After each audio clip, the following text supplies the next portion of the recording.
guys must have spent a fortune on the TVs in this place. You all done? You tell me. Now you're learning. I have to admit I was worried whether we'd be able to keep you here after you woke up in medical. You gave our staff a run for its money. Maybe it's their training that's in question, not mine. Fair enough. It'll be a good excuse to up the morning drills around here. Looks like you did well on the tech portion of the test. Very well. Past Darcy's bitching, there's some real compliments in here if you look at the numbers. Mina's report on your weapon skill was impressive. In fact, I think you outperformed many of the guards, and it's your first day. She's a good teacher. She is, and she has a good eye for potential. I'll let her know your opinion. And here's a surprise, a positive evaluation from Parker. On the number side as usual, but he actually took the time to write a sentence. He did. What was the sentence? You may have been right about this one, Westridge. For Parker, that's high praise, assuming you don't let us down, Mike. Looks like that's it for the physical evaluation. Now for the hard part. Tell me why you're here. Not everyone gets chosen for this line of work, but you volunteered. Usually we have to ask. You ever had an intern position at a government agency? I have. Need I say more? All my exercise was moving papers from desk to desk. I'm here to do work, not sit back and manage it. I want to be out where the action is. I want to make a difference. What makes you think you're ready? Because I tell you, we get a lot of recruits in here, and you're not convincing me. I'm ready, and I'm tired of my questions getting answered by more questions. Welcome to our world, Mike. My job is to help you cut through questions and get an answer. Beyond the guns, tech, and sneaking around in the dark, there's one last part of this job that nobody else here quite gets. I'm listening. Good, because listening is a large part of it. The way you talk to people, your attitude. That's what we're going to discuss now. I'm not sure I understand. Is there something wrong with how I deal with people? No, believe it or not, you're not here because you're a people person. You're here because your psych profile says you're skilled at manipulating others. Was that a compliment? You'll see. The way you project yourself definitely affects what people think of you, and your reputation with them. So, this is a win friends and influence people lecture. Hardly. Turning a friend into an enemy and vice versa. Well, both can have their positives. Sometimes you want to piss someone off so they can't think straight. Other times you want to build a strong rapport with someone and talk your way out of a bad situation. All depends on your objective. This goes for your handlers as well. We're going to be sending you into a lot of dangerous places, and your only backup is going to be who you're talking to on your headset. How you treat them is going to have an effect on the success of your mission. So if I piss them off, I'm screwed? No. A handler that likes you too much and puts emotions before the mission can be just as dangerous as one who resents you. This is a long way of telling me that I should just act the way I want? And if I compromise an asset in the field by choosing the wrong path? No, again, there are no bad choices, just results. Over time, folks may hear about you and your attitude before they meet you. They may have a preconceived notion of how you're going to treat them, which can affect their reaction. Well, maybe they should take the time to know the real me. If only. Time's something no one seems to be able to spare, especially during a conversation. Although that can be a plus. If I need a breather to assess the situation, right? The clock doesn't stop when you're speaking to someone. So if you need to get your second win before a fight, making small talk can buy you time. But if I'm running on adrenaline, won't chatting take me off my guard? It can. So if you need to get to the point, act instead of fight. For example, if you don't think I have any more to teach you, then you could just say, I'm done with this. I wouldn't think any less of you. You seem to have the basics down. And if they're a target, why talk to them at all? Sometimes it is better if you shoot first. Still, approaching someone to talk to them can allow you to get the drop on them if you get close enough to strike. Use it if you have to, if the conversation isn't going your way. Assuming there's even a way you want the conversation to go. So how do I know how someone wants to be treated? At least enough to cooperate. If that's what you want to do, pay attention to the clues in your environment. Sometimes people will have advice, and intel can help. But there's another way. Read much? Yes, usually before I'm ordered to destroy the document. There's a host of information out there through dossiers, email, and other documents that represent total research others have collected on a target, organization, or operation. And what does that get me, exactly? Sometimes you'll spot obvious triggers. People who don't respond well to smartasses, like me. Others who respect loyalty, duty, a professional approach. Others who don't have time for bullshit, and like it when you get to the point. But dossiers just don't contain psych information. They'll usually have combat information on your target as well. What side they favor, any past injuries, common weapons or tactics they use. Some of it blunt, some of it subtle. But if push comes to shove, it can give you an edge in combat. The more you've done your homework, the more vulnerable they'll be. So when the guns come out, the dossier can come into play. Have you read mine? Several times. You have dossiers on everyone here? Yep, if you can dig them up. You might learn a few things. Sometimes reading a dossier will give you more options when dealing with others. A few facts to bring up, to shake secrets loose. What about you? You should already know what makes me happy, Mike, and what pisses me off. How do I know when I have the go-ahead to start accessing files? After meeting a target or hearing their name referenced by someone else, you should have a target ID. Then hop onto the database and start doing your homework. You can usually unlock their basic information at that point. Let's start with a simple one. Al-Samad. That should be familiar to you. The terrorist group. Yes, you can research groups as well as people.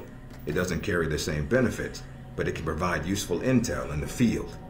Talking to people about others is a good way to help gain dossier information. Sometimes people will have information on someone that can unlock a brand new thread in your computer search. Okay, so I've suffered through your interrogation and know how to give one if need be. Am I ready or not? We'll see. Meet me in the command center, and I can give you a proper mission briefing. Good, because I'm sick of this room. Trust me, Mike. If it was up to me, you'd never see this interrogation cell again.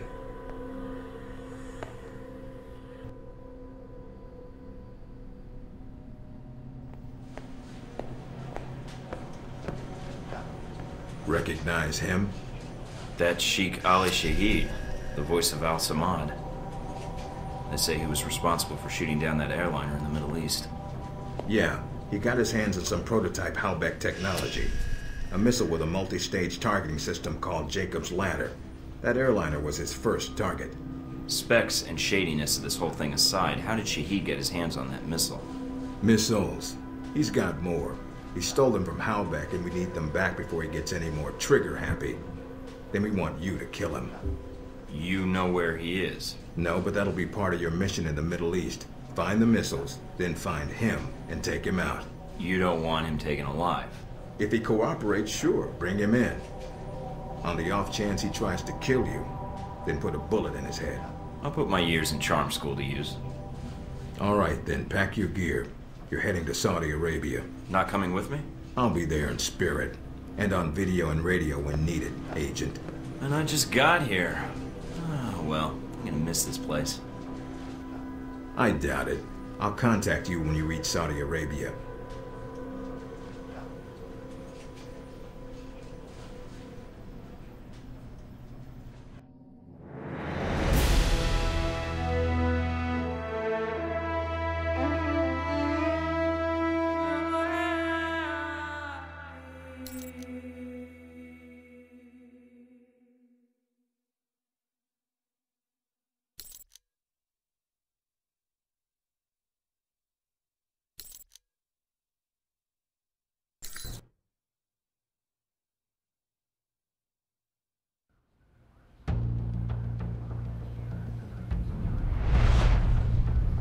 Care to explain how Halbeck lost its missiles? Old news. An accounting error. The missiles. You didn't lose them, did you? Angry, Mr. Thornton? Because of what happened in Saudi Arabia.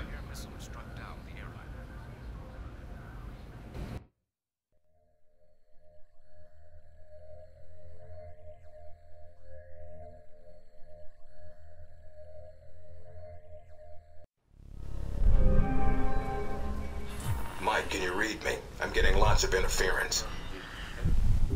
I made it to Saudi Arabia, sir. I'm at the safe house. I guessed that much. See any shadowy agents in trench coats at the airport? No, sir, I don't think so.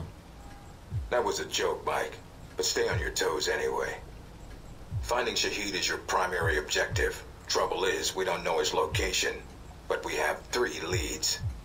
An arms dealer, Nasri, is believed to have sold the missiles to Shahid, and he's currently operating in Saudi Arabia. If you can intercept him, maybe he can tell you where Shahid is, or guide you to the missiles. Got it. What's the next lead? We also tracked down the location of an airfield Shahid used in the past. If you can sneak in and plant a listening device, we may be able to track flight Shahid is using to move through Saudi Arabia. And the third lead? We've got the coordinates of an Al-Samad detention camp, also used as a stockpile for weapons. We suspect the missiles may be stored there. Any backup, sir? Just Darcy on the comm. Any backup, sir? Funny, Mike. Darcy's enough.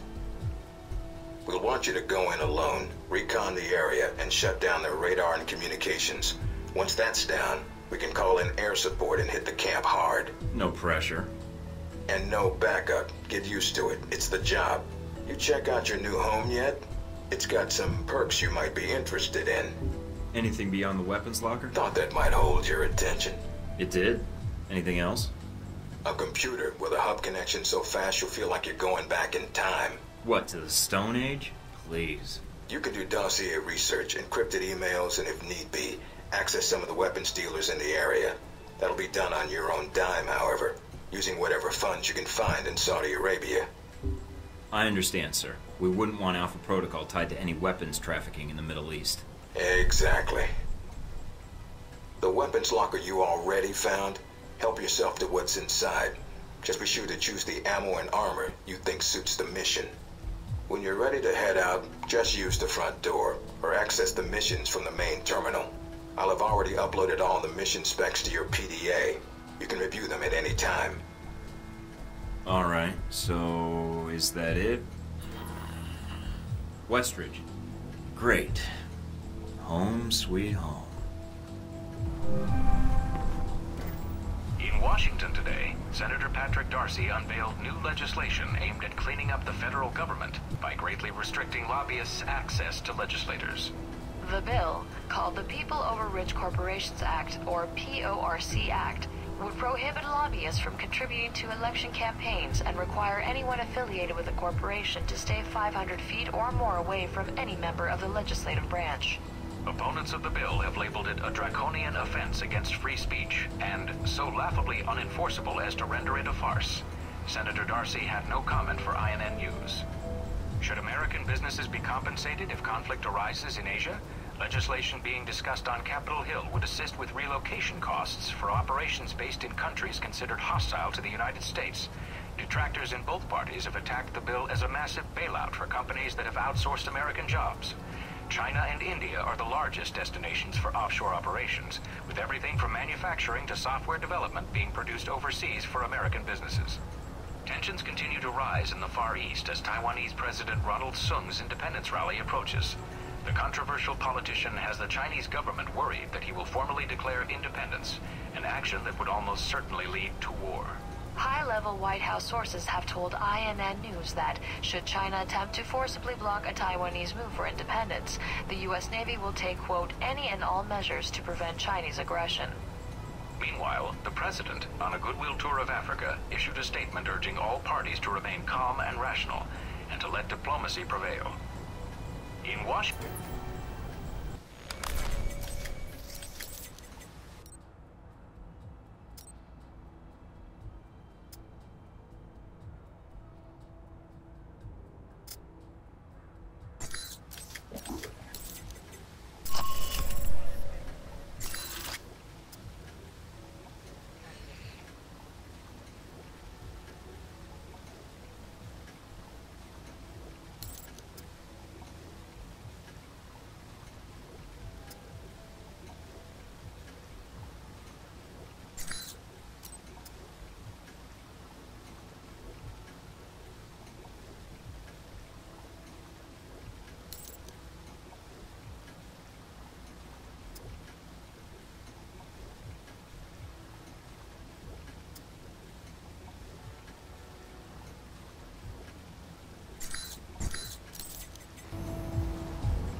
Hey, look.